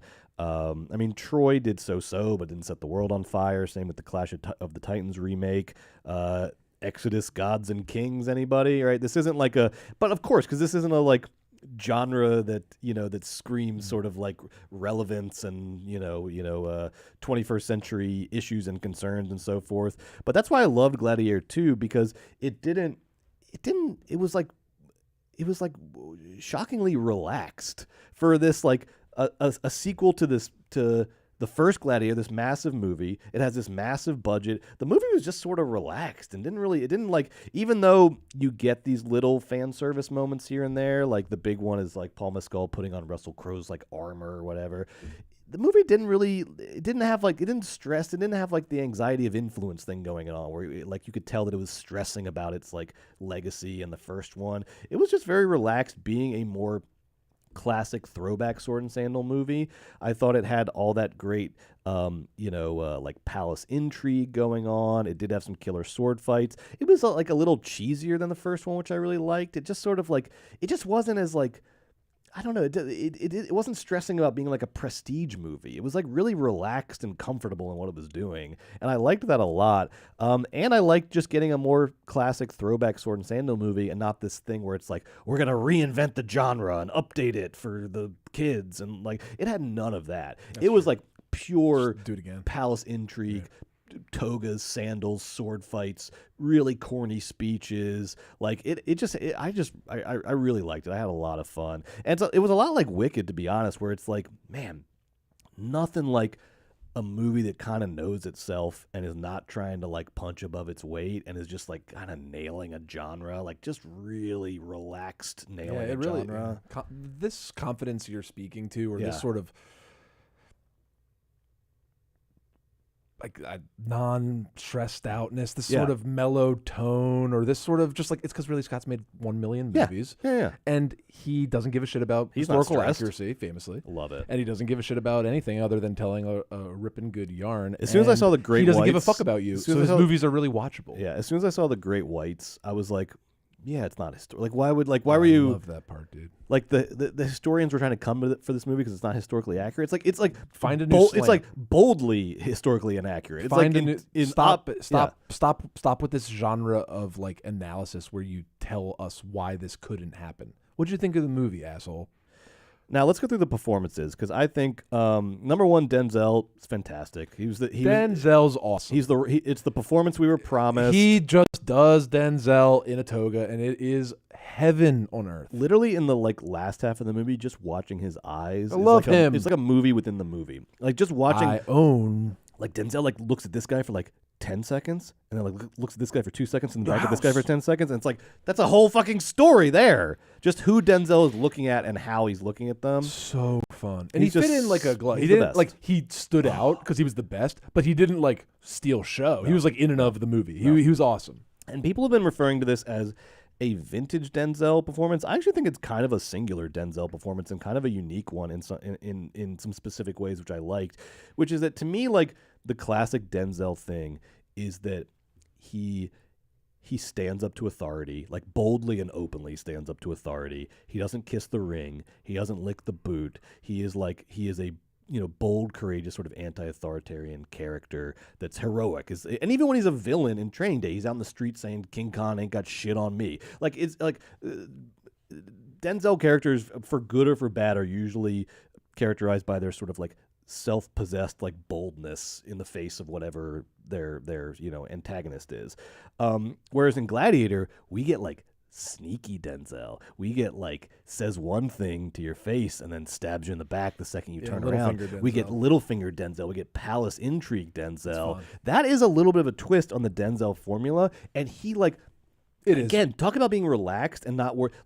He is giving this performance gleefully. Yeah. There is no sort of but what will this do to my brand thing? Denzel could give a shit about that, right? The brand is strong and stronger than ever now, because he is killing it in this little sort of twist on what we think of with Denzel, and I love it. Yeah, I think that people more of this. I think it kind of reminds people of some classic Denzel performances, just in the fact that the character is just the bluster, the confidence, the swagger. Right. Everything has all that. A lot of the affects, a lot of the intonation is just classic Denzel. But I think the character itself is not. I was trying to go back in the filmography. You don't really get a sneaky guy. He's always in charge. Right. Yeah. He's always says it to your face, not behind your back. But here we get sneaky Denzel. I love it. I love it. I also want to give a shout out to Paul Mescal. I'm kind of surprised. Right now, I know there was initial buzz around the performance, sort of little Oscar buzz. Now we seem to be in a little bit of a backlash. People are saying it's sort of a boring, dull performance. I disagree. I liked it a lot. Me too. I liked it a lot.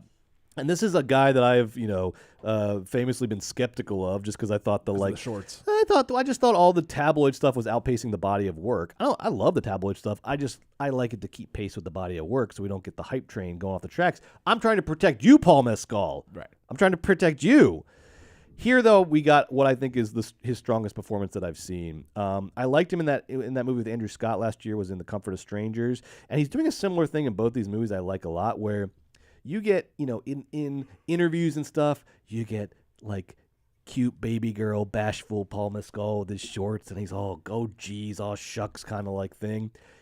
I've honestly never seen an actor who is like that in real life, who can so completely evaporate those instincts from their body when they are acting, because he is hard and soulless and angry in this movie. Andrew Garfield, it's kind of amazing. No, Garfield could not. He could never do it. Mescal is no Garfield. No, Mescal can go dark and can access some dark things and can literally manifest it in his entire body. Yeah.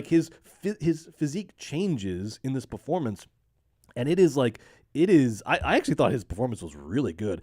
For what is a hard thing to do, which is to be the protagonist in one of these movies, he gave us a very sort of dark, tortured, interesting, angry, mean protagonist, and I liked it a lot. I thought the performance was really good. His whole thing was the rage drove this character, and that read. I liked it a lot. It read authentically. I liked it a lot. Yeah, Mezcal was really good. I give Mezcal props. I thought everyone else was solid. Yeah, Connie Nielsen. Yeah, shout out. I thought Pedro unfortunately doesn't. I thought he had the least interesting character because he has to do the guy that's like, he does the bad things, but he really feels bad about it. He feels bad about it. I want to give Pedro props though.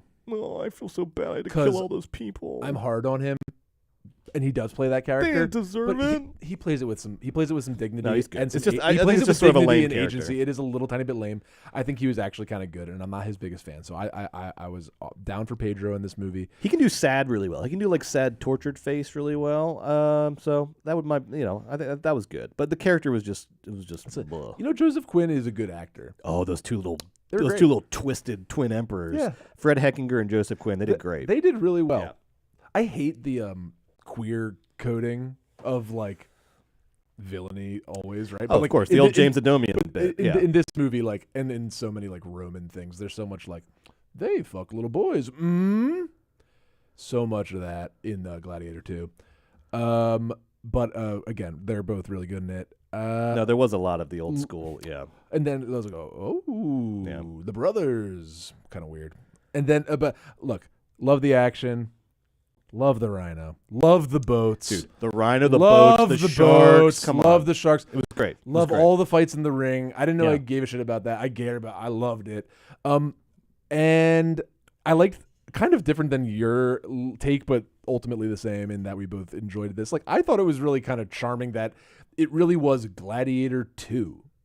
It's like, it's not like Gladiator the reboot, or it's like 100 years later. You need to know what happened in Gladiator. Oh yeah, and it's like no. And then, for whatever reason, and we're not plot heads, but it is funny. Is like, oh, you're Russell Crowe's son, and I'm your mother, and I know you were actively fighting to destroy Rome, but now because of this new information, I need you to fight like for Rome. Like, if you start like kind of thinking about it, it kind of falls apart. But if you don't think about it, it feels smooth going down. Don't think about it. So fun. Don't think about it. Just don't think about it. Fuck up and enjoy. Don't think about it. Not everything is like, not. Sometimes movies want to be interrogated like that. And sometimes movies want to entertain you, and you need to be open to that. Open yourself. No, I am chilling the fuck out. I do not. I refuse to get a PhD in your lore. I am here to see a movie for the next 2 hours. You have 2 hours to entertain me. If I don't get something, it's because it's not here in the movie. I shouldn't have to go access other sources of information to figure it out. And both Wicked and Gladiator were delightfully sort of. The lore was very take it or leave it. The plot was very take it or leave it. The spectacle was forefront. It was an old school week at the movies, baby, and that's why it's doing so well, because there's some things that ain't broken, so you don't need to fix them. Let's talk. Before we get to Blitz, this is huge, Joe. We haven't talked about it. Gladiator 2 is the last movie that we haven't watched on our fantasy movie draft. It's my movie. And right now, so this is what we did at the beginning of the year. We picked movies that were coming out this year that we thought that you and I would like. Right, what are going to be our favorite movies? We're going to draft them, and the movie that gets the team that gets the highest ratings wins, and we rate them on a score of out of 5.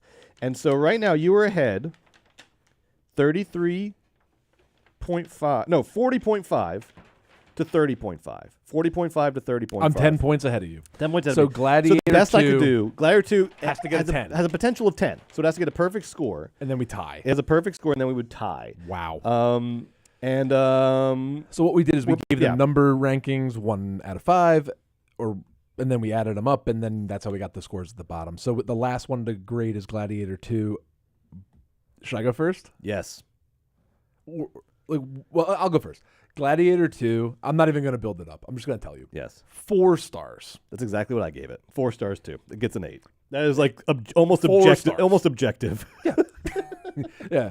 Unless you're like a miserable asshole or you don't like violence, it's a 4. Yes. Right. So that brings me up to a 38.5, my final total. So that means, Joe. Is this happening? Yes. You are really? our 2024 Fantasy Movie Draft my winner. God. With your slate of Civil War, Furiosa, Mad Max Saga, Megalopolis, Conclave, and Janet Planet. What a roster. In retrospect, there's some nice calls. Brett, nothing to sneeze at, though, with your roster. Monkey Man, Gladiator 2, The Bike Riders felled you. Terrifier 3, honestly, and I saw the TV glove. Bike Riders fucked me up. But if Bike Riders was... Jeff Nichols, damn you. If Bike Riders was a 2 points better, Brett. You'd be taking this home, man. Wow, Bike Riders was it. It was the only true It was a real disappointment. dud. Yeah, it was a real disappointment. So Joe, for winning the inaugural fantasy movie draft, which we'll do every year, I win. I've gotten you a prize for winning, and I got this at the Only in Hollywood gift shop. Whoa! And it's a little piece of memorabilia for a recent movie. I can't remember. I think you like this movie, but here's your prize. Wow. Your prize. So let's see what's in there. Show the people what you got my Lord. for winning the fantasy movie I won the draft. fantasy movie. Oh, I don't. Okay, it's a pop. It's a Funko. Wow! It's a wow! What is it? It's a red one Callum Drift Funko Pop. Wow! It's a red one. It's a Funko red Pop. one Funko Pop. Red one Callum Funko Pop. Drift, who of course famously is the Rock's character. His name is Callum Drift, and here is a Funko. I don't have any Funko Pops, Brett. This is my first Wow. one. This is incredible. I am now the proud owner of a red one. Callum Drift. This is Rock's character in Red One. I can't believe A, they made this, and B, you found it. Oh yeah. This is really nice. I think this is a funny and good gift. I think this is great. Pretty cool. I can't believe it. How much is one of these? Oh, there it is. Okay. Yeah, a little bit too much. A I- little bit too much. I honestly. always wonder what these run a fella. $22. Beautiful, Brett. Thank you very, You're welcome. very much. Well, you did it. You earned it. I love it. I'm gonna put them right here You for the earned rest it. of the All show. right. All right. So that's Joe's prize for winning. Really quickly, let's talk about Blitz before we put an end to the first half of the show. So Blitz, which you can watch right now on Apple TV. If you don't have Apple TV, just just wait till all their award season movies are on there and then do a 7-day free trial or whatever. It's written, produced, and directed by Steve McQueen, who has made Hunger, 12 Years a Slave, Shame, Widows. It now makes Blitz. The DP on this was Yorick Lasso. The film stars Saoirse Ronan and Elliot Heffernan in his film debut. That's the kid. And it was distributed by Apple. Now, the film takes place, as the title suggests, in London during World War II, while the Nazis are flying over in their dumb planes and dropping their dumb bombs on the city. And what happens is, because everyone in London is just their life revolves around, at night trying to hide from these bombings. And so they try to go down in the subway, but some of the subways are off limits because they're not safe to be in, blah, blah, blah. And so what ends up happening, and I believe this is true, it's really happened, is people would put their children, like their young children, in this case, this kid is probably like, Of course it's true. 8 That'd be to so 10. funny What do you mean if it's not this one true? wasn't. Yeah, Well, I just never had heard of this before. Yeah. Like, I've heard of the Blitz. I never heard this story before. So they would load up these kids on trains and basically try to get all the kids out of the city, because it's like, well, at least we can save our children or get them out of danger. And they would take them into the country to, like, I don't know, converted boarding schools or whatever, or in hotels or hospitals or something, and keep them there until the Blitz is over. But this one kid, Saoirse Ronan's kid, jumps off this train and then goes on this wild sort of Dickensian journey, meeting all these characters high and low across London, the environs of London, in order to get back to his mother and reunite with his mother, because he says, no, we're doing this together. However this turns out, we're going to be together. Blitz, I just had a couple things to say about Blitz, Joe, if you don't mind. A couple things. I'm going to pass it over to you. Movie podcast. You tell me. Blitz is... it's an interesting movie because it is not remotely what I was expecting from this movie. I saw Steve McQueen's doing a London Blitz thing. I was expecting more of kind of a straightforward historical movie about the Blitz, because McQueen he's almost like Christopher Nolan in the way he sort of alternates with consistency. Because if you look at his movies, he does Hunger, very realistic historical movie about the IRA. Hunger Fast, with Fassbender in it. Then he does Shame. So he does sort of like modern neo-noir sort of thing. And then he does 12 Years a Slave, historical again, very gritty, realistic historical movie about slavery. Then he does Widows, again, like gritty neo-noir, modern city sort of thing, action. Yeah, it is modern city. And now he's doing Blitz, a historical movie again. So he sort of like alternates between these sort of modern, gritty things and then these historical movies. Yeah. So in that sense, it was pretty much, in line with his career. But the tone and the style of the movie really kind of surprised me. This was not what I was expecting from Blitz, because the way I would describe it is it almost feels like he did like his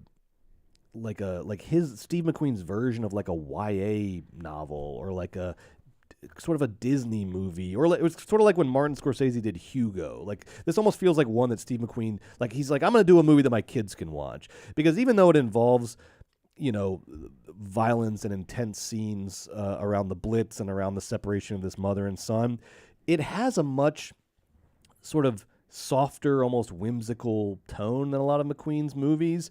The camera kind of turns away from extreme violence. There's not a lot of graphic or really any graphic violence in this movie. The camera constantly sort of turns away from those moments. And the story of this boy's journey through London to find his mother becomes really the spine of the movie, and the Blitz kind of just fades into the background as the context of the movie. And it's really about this boy's journey to reconnect with his mom, and it has a very, again, I'll say the word again, it has a very Dickensian feel. Just all these sort of colorful characters who are trying to survive during the Blitz, and he sort of meets them all on his way back to his mom. So it is tonally, it's very different from the movies that Steve McQueen's made before. Stylistically too, and just in terms of the narrative, the story he wanted to tell here, it all took me off guard, but overall I thought it was kind of a charming and interesting movie. Also a movie that I am kind of still thinking about. I don't know, I feel like I have to watch it again because I was so taken off guard by the nature of it. But Joe, you were raving before about how much you love this movie, and this is perfect because I'm just dying to hear somebody sell me on Blitz, like hardcore sell me on Blitz. So what do you guys say about this movie? I'm going to be that guy. I'm going to champion Blitz because I thought Blitz was a little better than great. I really thought Blitz was truly excellent. First of all, Steve McQueen, I don't think he's underrated. I think everyone who knows he's one of the best. He's one of Britain's best, and he's one of like the world's best directors, in my opinion. And he sort of put together a little bit of a super team here with his production team and the camera team. And they put together a very gorgeously shot, beautifully designed, wonderfully paced, like powerful in a very mature, understated way, a very like tender, loving human story that focused on areas of World War II, which they've written 1 trillion books about and made a bajillion movies about.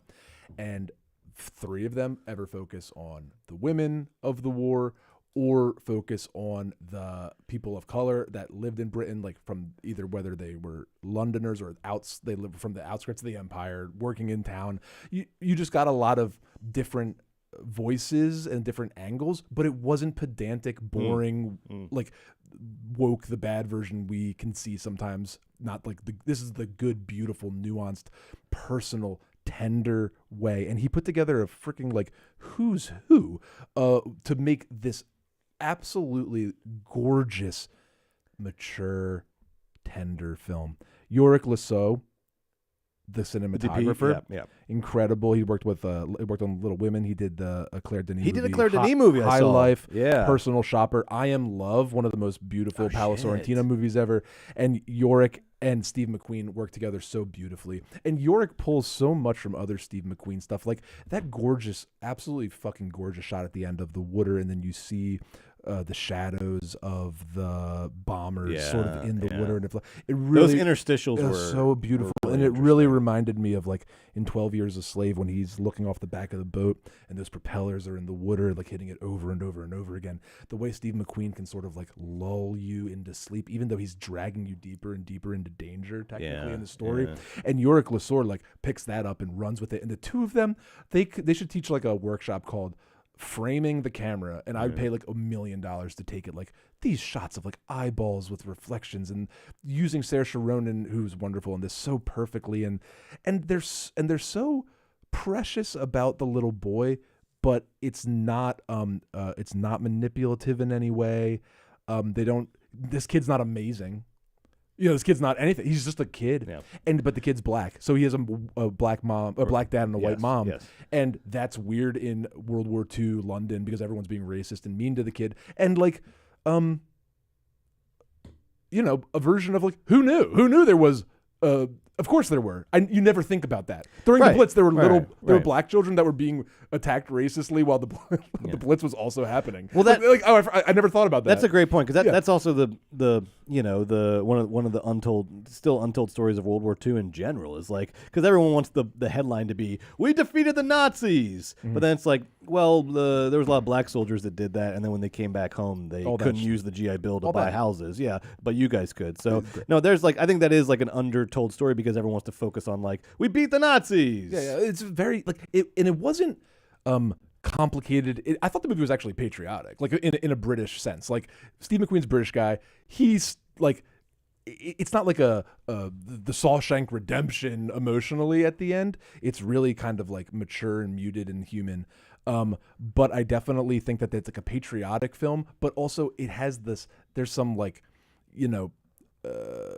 there's some flies in the ointment for that patriotism that he explores in a really adult fashion. Adam Stockhausen did the production design. He does a lot of the Wes Anderson movies, Grand Budapest. He did 12 Years a Slave production design. Stockhausen did the new Indiana Jones movie, which looked gorgeous and stunk. And Anna Pinnock was the set decorator, worked on Tenet, Ready Player One, Fantastic Beasts. This movie looks great. Dude, it looks fucking gorgeous. Every shot is fucking spectacular. Tell us what that budget was, Apple. We want to know the budget. It had to have been $180 million.